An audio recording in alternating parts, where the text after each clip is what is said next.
Hi there, let's read The Perfect Pumpkin Pie.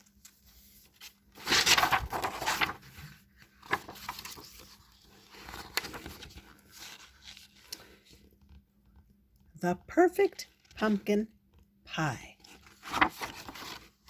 One Halloween night, wind stirred the leaves in the pumpkin patch outside the old Wilkerson house. Inside the house, old man Wilkerson sat, waiting. "Hurry up," he grumbled. Mrs. Wilkerson took a pie out of the oven and set it down on the table. "About time," said the old man.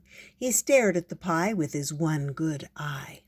It was a perfect pie, round and brown as toast.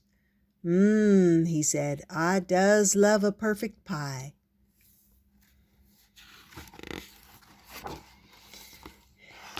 Whoops. Mrs. Wilkerson cut a slice of the pie and put it on a small plate. She held the steamy pie under Mr. Wilkerson's nose. "After we pass on," she said in her sweetest voice, "there will be no more pie." "Ha!" shouted the old man, grabbing the plate. "Then I ain't going." He stabbed the pie with his fork. But just as he raised it to his mouth, he froze. "Ack!" he gasped, and died.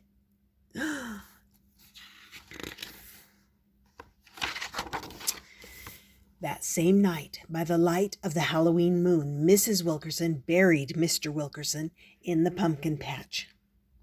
The next day, she put the house up for sale and moved away. She was never heard from again. Of course, no one ever heard from Mr. Wilkerson again either. He was, after all, dead. Or was he? One Halloween night, a few months after Jack and his grandmother had moved into the old Wilkerson house, something rose up out of the pumpkin patch. "There," said Jack. "See it?"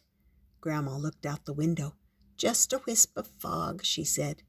"It looks like a ghost," said Jack. "Now it's in the apple orchard." Grandma took her pie off the windowsill and closed the window. "I think everyone loves a good pumpkin pie," she said.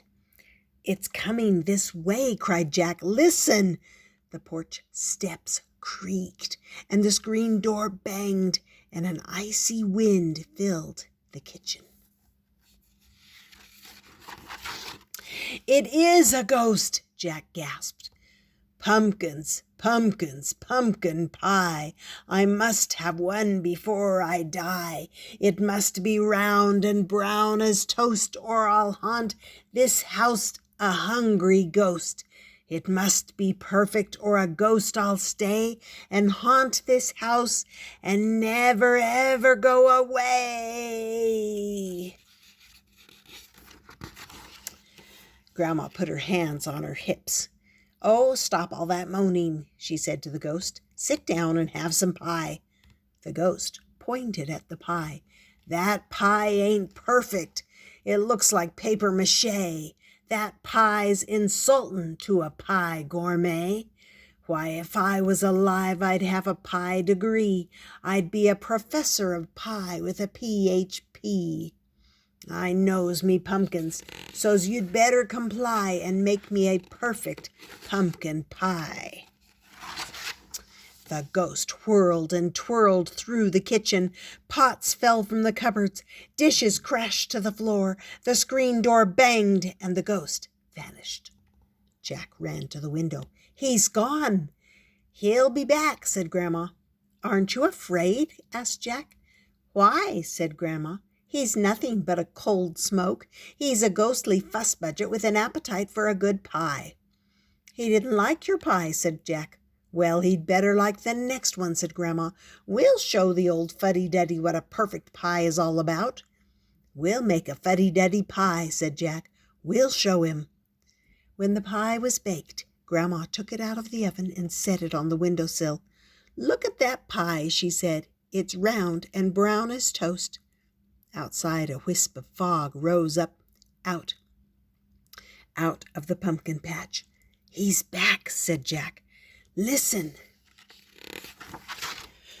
Pumpkins, pumpkins, pumpkin pie, I must have one before I die.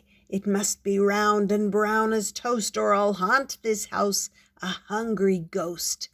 It must be perfect, or a ghost I'll stay and haunt this house and never ever go away. The porch steps creaked, the screen door banged, and an icy wind filled the kitchen. Don't you ever knock, said Grandma, cutting the pie. Sit down. He poked the pie. He smelled the pie. He tasted the pie. No, he moaned. This pie ain't perfect. There's things a-missin'. Pay attention. Don't you listen? A pumpkin pie without whipped cream? It's enough to make a dead man scream. This pie is bland. It's underdone. Next time, please, more cinnamon. The ghost whirled and twirled through the kitchen. Pots fell from the cupboard. Dishes crashed to the floor. The screen door banged, and the ghost vanished. Grandma tasted the pie. You know, she said, it could use a tad more cinnamon. After Grandma and Jack cleaned up the kitchen, they made another pie. When the pie was baked, Grandma took it out of the oven and set it on the windowsill. Soon a wisp of fog rose up out of the pumpkin patch. Pumpkins, pumpkins, pumpkin pie, I must have one before I die. It must be round and brown as— Yeah, said Grandma, opening the screen door. We've heard it all before. Sit down and have some pie. The ghost sat down. He looked at Jack. He looked at Grandma.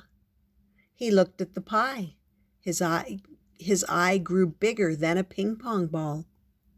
Now that is a handsome pumpkin pie. Even I can see it with my ghostly eye. But looks ain't all. Taste's the measure. It's the inside that counts. There's the pleasure. It's got to be perfect, a perfect endeavor, or a ghost I'll stay and haunt you forever. The ghost stabbed the pie with a fork. He raised the piece to his mouth and ate it. Then he ate another and another. Soon the pie was gone. His eye grew as big as a baseball. The eye looked at Jack. The eye looked at Grandma. Perfect, he moaned and vanished. Jack and Grandma went to bed. Except for Grandma's snoring, the house was quiet. Outside, the apple orchard cast long black shadows in the light of the moon. The pumpkin patch was still. Mr. Wilkerson was quiet. He was, after all, dead. Really, really dead. Or was he? One Halloween night, Grandma took a pie out of the oven and set it on the windowsill.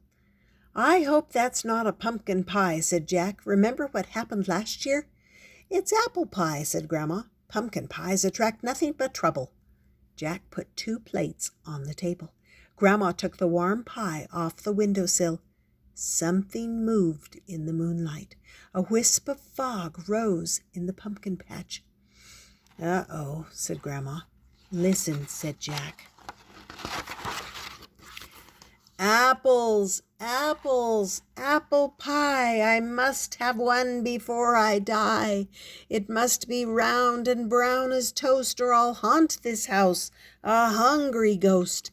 It must be perfect, or a ghost I'll stay and haunt this house and never ever go away. Grandma looked at Jack. Jack looked at Grandma. I'll set another plate, said Jack. That was called The Perfect Pumpkin Pie. I hope you enjoyed it. I did. And I hope you subscribe and come back often. And we'll see you next time here on Stories with Grandma.